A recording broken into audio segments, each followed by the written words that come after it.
La scène c'est son terrain, son territoire même, celui où Liane Folly rayonne en femme puissante et sexy, avec un spectacle La Folle parenthèse écrit par ses soins, à mi-chemin entre humour, confession intime, imitation et chant. Dans la salle, les rires sont francs. Elle possède ce don d'être populaire et entraînante. Comme bonifiée à 60 ans. L'interroger c'est sortir, quoi qu'il arrive, de la zone d'indifférence. Gala, dans votre spectacle, vous faites référence aux femmes de votre famille. Quand vous parlez de bases solides, vous avez des exemples. Liane Folly, ma mère me disait souvent ne dépends jamais d'un homme. Sois libre, ne te fais pas entretenir. C'est vrai que ça a plutôt bien marché. Rire, mais elle me disait aussi le prince charmant n'existe pas, c'est dans Walt Disney, il faut être volontaire, courageuse et indépendante. À toi d'apprendre à devenir une princesse charmante. Alors concrètement enfant et ado elle ne me passait rien sur la façon de me tenir, la politesse, le langage. Elle m'incitait à tenir compte de l'image que je renvoyais, à être coquette, avenante, à sentir bon, me maquiller et être aimable pour être aimée et bien dans ma peau. Elle m'invitait à ne jamais jalouser ou envier les autres car nous avons tous le droit au bonheur et ces sentiments sont négatifs et sans issue. En gros, selon elle il fallait faire des efforts constants car rien n'arrive facilement. Gala, en 2015, quand vous avez perdu vos parents, vous avez vécu un moment compliqué. L.F. Oui, mes parents étaient un socle précieux. Ils s'aimaient depuis 60 ans, ils ont mis la barre très haute. C'était un couple original tour à tour époux, amants, amis, complices avec des positions avant-gardistes et altruistes soudés par les valeurs du travail, du courage, de la compassion et du rire qui étaient leur ciment. Quand ils sont partis vers d'autres cieux, à 4 mois d'intervalle, ça a été pour moi un immense chagrin. Je perdais mes repères. C'était une étape d'autant plus difficile que nous étions inséparables. Ne plus entendre leur voix, leur rire, leur présence, leur soutien a été insoutenable. J'ai mis 2 ans à réaliser. Et puis avec le temps on se reconstruit. J'ai doucement apprivoisé mon statut d'orpheline. Les deuils sont un déclic pour se recentrer et continuer à approfondir son chemin. La spiritualité m'a beaucoup aidé. Si est pour eux que je continue ma vie, plus apaisée et joyeuse, je continue de les savoir présents, de les ressentir. Je veux qu'ils soient heureux et fiers d'où ils sont. Ils m'ont donné un tel amour que je ne peux les décevoir. Gala, en ce qui vous concerne, vous n'êtes pas passé par le schéma traditionnel de la famille avec des enfants. L.F. Non, aujourd'hui je n'ai ni vie à 2, ni enfant. C'est ainsi, je l'assume.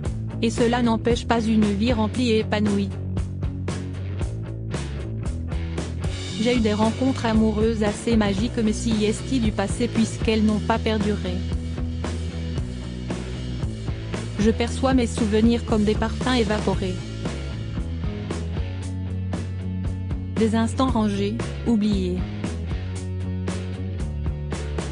J'aime vivre au présent. Je suis célibataire depuis 10 ans après une rupture douloureuse. Ce qui ne veut pas dire que je manque d'amour. Il est partout, il ne s'arrête pas au couple. Vivre seul m'a fait un bien fou, alors je remercie mon ex. Il m'a rendu un grand service en me quittant. Il a permis que je me révèle et m'éveille enfin. Depuis je voyage beaucoup, j'ai appris à m'occuper un peu plus de moi. Je ne me disperse plus et je suis libre de toute concession. Pendant le confinement, que j'ai traversé seul, j'ai eu le temps de réfléchir, revoir le film de ma vie avec sa part d'erreurs et de mauvais choix. Quand on était perfectionniste et hyperactif comme moi, se poser est inédit. J'ai aimé ce temps qui m'a permis de dompter mon tempérament de feu méditerranéen, rire, et de prendre conscience du chemin parcouru. Même quand on prend de l'âge, rien n'est acquis, tout reste à faire. C'est un éternel recommencement avec soi-même, ses croyances et ses priorités.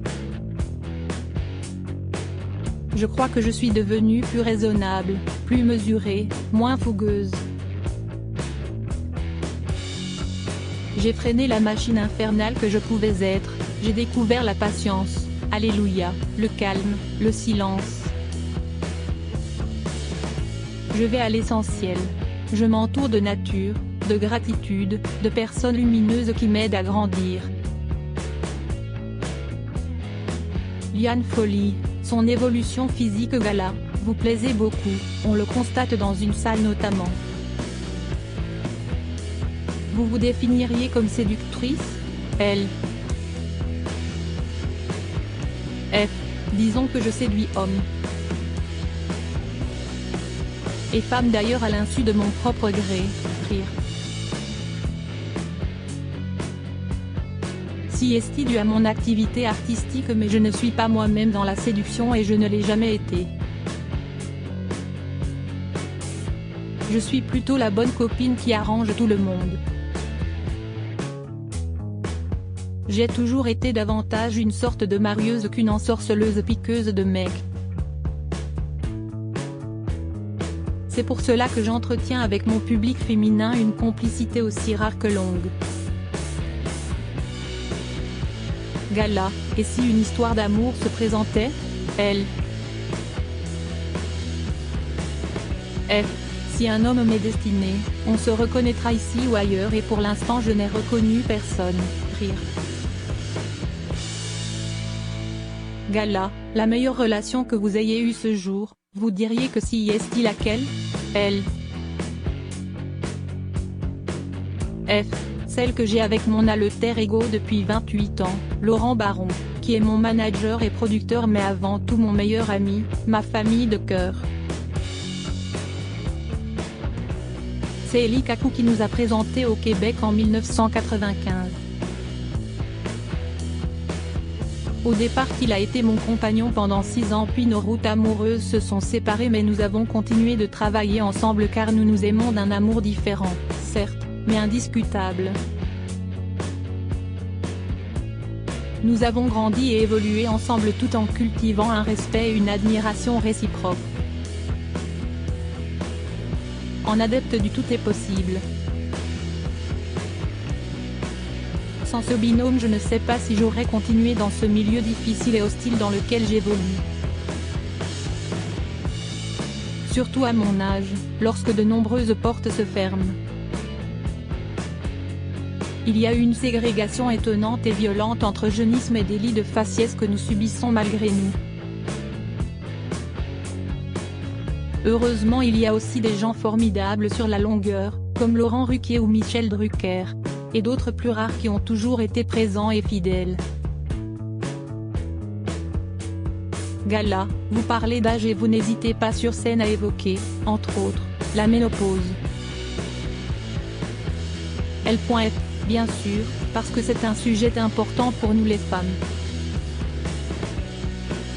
Cela engendre des effets hormonaux considérables qui agissent sur le mental, le physique, la sexualité. Et l'on n'y peut rien. D'ailleurs c'est un état qui a peur les trentenaires. Elles en parlent beaucoup plus que ma génération.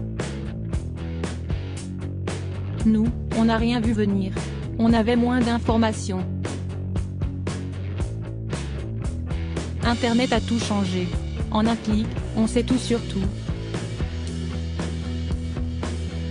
Pour moi la ménopause est arrivée assez tôt, vers 45 ans, et j'ai pris un traitement qui s'est avéré catastrophique pour le moral. Plus jeune j'avais eu mes régulières, comme disent les Québécoises avec l'accent, à 11 ans en ayant beaucoup souffert. On se trimballe ça toute une vie douleur et contrainte, et après, c'est pas fini, reblotte avec autre chose, c'est trop cruel. Dans mon show, j'ironise pas mal sur le sujet et puis un jour on est tranquille, les filles, ne désespérez pas parce que dans cette période on a le choix entre deux options, fermeture définitive ou open bar, à vous de choisir. La ménopause peut aussi s'avérer un épanouissement sexuel total, je vous l'assure. Vieillir a du bon. Je soulève aussi le sujet de la chirurgie esthétique parce que moi, 25 ans après, on me parle encore de ma rhinoplastie. Je suis totalement sincère et par rapport à ça. J'avais d'ailleurs donné l'exclusivité à votre magazine Gala pour mon nouveau-né. Mais je n'ai jamais fait aucun lifting alors que certains en sont convaincus. Je fais juste des piqûres d'acide hyaluronique qui s'effacent avec le temps, mais ni botox, ni chirurgie lourde. Je précise ça non pour me justifier mais parce que c'est un tel sujet à polémique toxique que j'ai besoin d'une certaine transparence. Je n'ai pas honte de mes choix, ils sont aussi la femme que je suis et je les assume. Je fais comme je peux, comme tout le monde, pour atteindre un bien-être fortement désiré. Quand j'évoque Madame Brigitte Macron, par exemple, c'est pour défendre un point important sur la différence d'âge en amour gala. Si est-il un point que vous citez dans votre spectacle, et vous convoquez de nombreuses personnalités sur différents sujets, dont Brigitte Macron. Pourquoi? L.F. Mon show s'inspire de ma vie de femme. Un de mes exercices favoris y est l'autodérision. Ce qui fait rire le public, c'est toujours le comique des situations dans lesquelles ils se reconnaissent. Une salle qui rit, c'est une récréation. Je n'imite que des personnages qui me plaisent. Je force des traits et je dis des vérités. Quand j'évoque Madame Brigitte Macron, par exemple, c'est pour défendre un point important sur la différence d'âge en amour. Quand un homme est le plus âgé du couple, on trouve cela normal. Pas l'inverse. Alors je dis en scène, grâce à elle on peut enfin pécho du jeune, on a l'approbation nationale. Je parle à ce moment-là à toutes les femmes, moi comprise. Gala, quelle est la place de l'amitié dans votre vie? Elle est essentielle. Mais je n'ai pas beaucoup de vrais amis. J'ai des potes, des copains, des collègues de paillettes, des connaissances. Je mets un point d'honneur à ne pas tout mélanger. Je préfère garder une certaine hiérarchie car j'ai trop souvent été déçu, désenchanté ou en quête d'une attente vaine de réciprocité. J'ai la chance de compter dans ma vie une poignée d'amis merveilleux, sûrs. Ils se reconnaîtront. Pendant le confinement j'ai eu l'occasion de procéder à un tri naturel parce qu'avec la vie qui passe on réduit son cercle intime, on réalise la toxicité de certaines personnes pompeuses d'énergie et on s'en éloigne. On s'allège de certains qui demandent beaucoup trop et mal. La vie commence à 60 ans, je suis une sexygénaire épanouie, c'est ce que je me dis tous les matins en me rasant. Rire, en me regardant dans le miroir. Profiter du temps présent, c'est un job permanent, alors carpe diem. Le nouveau spectacle de Liane, La folle heure parenthèse, est le troisième d'une trilogie qui lui permet de partager un instant de divertissement. L'artiste, en tournée à travers la France, Confie du 1er au 4 juin. Je me réjouis d'être au Théâtre des Variétés, à Paris, qui a appartenu à Jean-Paul Belmondo que je vénérais pour ses qualités d'homme et d'acteur. Cet article est à lire dans Gala N degré 1561, disponible dans les kiosques le jeudi 11 mai 2023. Crédit photo, Benjamin Decoing.